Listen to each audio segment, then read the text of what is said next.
Good evening, I'm John Batchelor. This is the John Batchelor Show. My colleague and friend Gordon Chang of Forbes.com, a contributor, joins me tonight, and we're headed to the South China Sea where there's conflict. 71 years ago, right now, the United States, Europe, Asia, all waiting for a conflict that was imminent. This is the second front, opening the D-Day invasion, June 6, 1944. No one knew where it would be. We know now that they landed at Normandy, the beaches of Normandy. They're all famous, and I've talked about them for the last several days. Tonight, I'm going to talk about Omaha Beach with the historian John McManus, who's taken the 1st Division, the Big Red One, a very famous American division, fought in the First War and the Second War, and talk about the Omaha part, the part of Omaha Beach where the Big Red One landed. This is Easy Red, Fox Green, Fox Red, the eastern part of Omaha. However, I will also speak tonight of the William the Conqueror city of Caen. Caen is the big city in the Normandy Peninsula, the Normandy beaches. It was a city of about 100,000 in 1944 when the Americans, the British, the Canadians, the Poles, the French all landed on the beaches. The Germans made it a strong point. Montgomery, in charge of all the landing, was supposed to take Caen on the first day and pivot the whole of the American invasion to race towards Paris and cut off the German forces along the French frontier. It didn't happen because the Germans dug in and held Caen, and the grinding out of Caen over the next 3 weeks caused enormous casualties. Finally, the Americans, the Allied forces, sent their bombers on July 9th and leveled the city. I will speak of this with Monica Crowley later on tonight. She's just come back from a tour of Normandy and was at the city of Caen, where we raised money in 1945 and 1946 to rebuild it. I want you to listen just to a clip. This is about a minute. What the American audience hears the early morning of June 6, 1944, as a French speaker comes on to describe this coast, this geography. It's the first time America's ever heard of Normandy, or the Cotentin Peninsula, or of the Somme and Seine estuary, or this place called Caen, C-A-E-N. Here is the first time America hears it. CBS Radio, very early in the morning. Anyway, according to the latest German reports, heavy fighting is now taking place in the Caen area. If this is true, the Allied troops fighting there are most probably paratroops. The intention would be to cut both the road and railway between Paris and Cherbourg by occupying the city of Caen, a city of now almost 100,000 population. This would isolate the northern part of Normandy, which would leave the German only secondary railways between Avranches and Saint-Lô and Cherbourg. Of course, all this is only conjecture, since we don't know anything about the High Command's intention, and we don't even know if this landing in Normandy will be the main effort of the Allied troops. It must be noticed that the Germans speak of very heavy bombing in the Calais zone, and it must be remembered too that hard fighting will probably take place before the Allies make their way through the deep German defense line. Caen is reduced. It's flattened. What's left is rubble and the walls of the 1,000-year-old abbey and the church. It's been rebuilt today, and I urge you all to visit. But remember, this is the first America heard of that conflict zone 71 years ago. Now we turn to the South China Sea. Gordon, good evening to you. Good evening, John. Over the last week, we've seen many comments coming back from the Shangri-La Dialogue, which is held annually in Singapore. This brings together the Southeast Asian states, and the United States attends to talk about military issues, commercial issues. But this year they were talking about the South China Sea. How would you characterize the dialogue this year? Well, this year, Secretary of Defense Ashton Carter was there. He gave a well-received speech. The tone was not as hostile as it was last year when Secretary Hagel was there, and the Chinese responded by a restrained tone. But the Chinese did not give up an inch, and neither did Carter. And so what we do have is a confrontation that at some point has got to mature. We welcome our colleague Harry Kazianis, executive editor of The National Interest, writing most recently on this conflict zone, the South China Sea, this vast landscape and these islands, some of which are being constructed even as we speak. Harry, You write very carefully about the possible response by the United States. Now, there are 597 days left in the Obama administration, so I don't want to get bogged down in lame duck presidencies and would or would not Mr. Obama move because of Mrs. Clinton's presidency. So let's talk about day 598.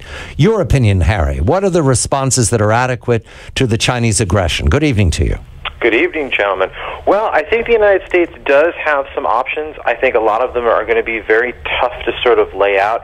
I mean, we have to hand it to our friends in Beijing. They've really played the game extremely well in the South China Sea. They've built up their island reclamation projects extremely quickly. They have over 2,000 new acres of nice seafront property out there in the South China Sea in order to build airfields, put down aircraft, missiles, all sorts of things to really enforce their claims and really to enforce sovereignty claims. Now, what the United States can do about it? Well, there's quite a few options. I think one thing that can be done very effectively is what I laid out in the piece, is essentially what I call shamefare, sort of like lawfare or warfare. Essentially, anytime the Chinese sort of try to build up these islands, whether there's some sort of negative naval engagement between the United States and China out in open waters, whether a Chinese aircraft goes out to meet a U.S. surveillance plane, the United States needs to be filming, documenting every single one of these situations, putting them out on YouTube, putting them out on social media to basically show the world what's going on.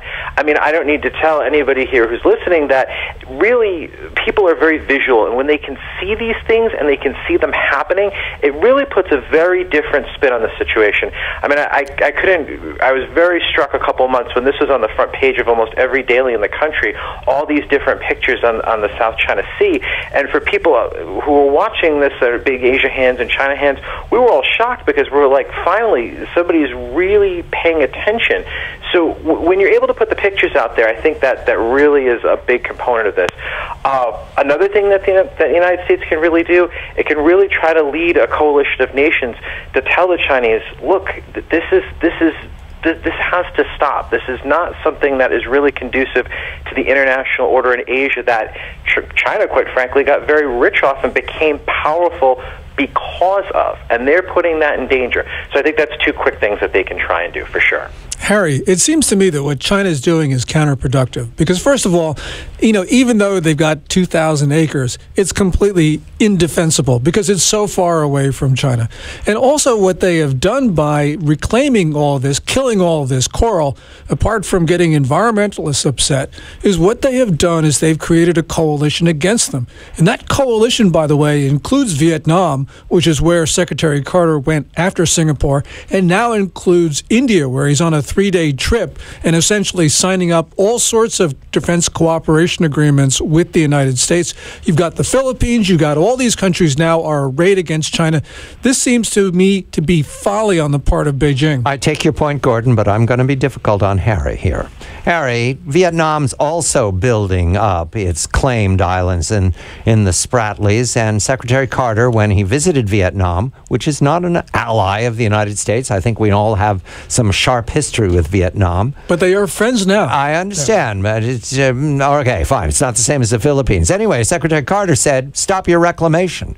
Now, my last check between Hanoi and Beijing is that these two people don't like each other, Gordon, correct? They certainly don't like each other. So, Harry, do we put pressure on Hanoi to stop? Is this a way out of it? No, absolutely not. We can't. I certainly don't think the United States should be taking sides. I think that would be a very bad idea. But I do think that we certainly are not going to tell the Vietnamese or anybody else to stop reclaiming islands.